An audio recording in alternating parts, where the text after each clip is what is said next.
Good morning. It's Tuesday, July 2nd, about 6 a.m. Central Time.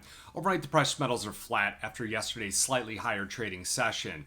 While at the same time, we have U.S. equities sliding overnight, tracking the European markets. The dollar index continues to firm as two-year treasury yields consolidated right around 4.72%. We did see overnight, we saw inflation data come out in Europe slightly weaker than expected, put a little bit of pressure on the euro currency as they are looking to cement two interest rate cuts sooner than the U.S. markets. So you're going to see that euro currency come off just a bit. Dollar index going to firm up just a touch. It puts a little bit of pressure on some of the precious metals. Now, crude oil is extending its gains. We've got escalating tensions over in the Middle East. We've also got Hurricane Beryl strengthening to a Category 5. It looks like it appears that it's hitting towards the Mexico-Texas region here where there's a lot of oil production and things like that. And that's part of the reason why you saw such a big move up in that climb in the crude oil markets.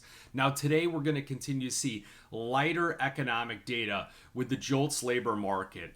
Expectations are for 7.96 million job openings, and this is one of the Fed's preferred indicators, so the market should move a bit on this data release. The number of job openings are a leading indicator of the health of the labor market, so you actually want to see more job openings because of the fact that it shows that the demand for more of a broad-based job openings, more demand for that labor.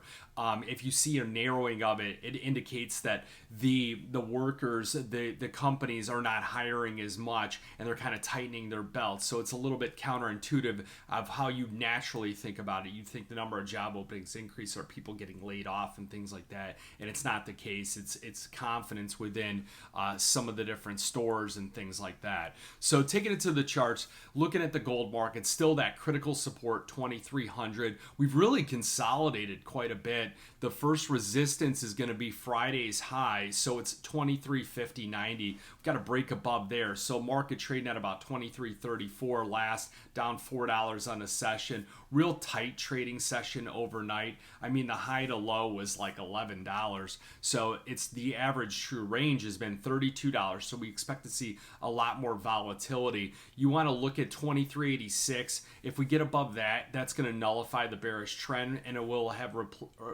retraced the June 21st sell-off. So once we break above that, we could attack 2400 and then talk about all-time highs again.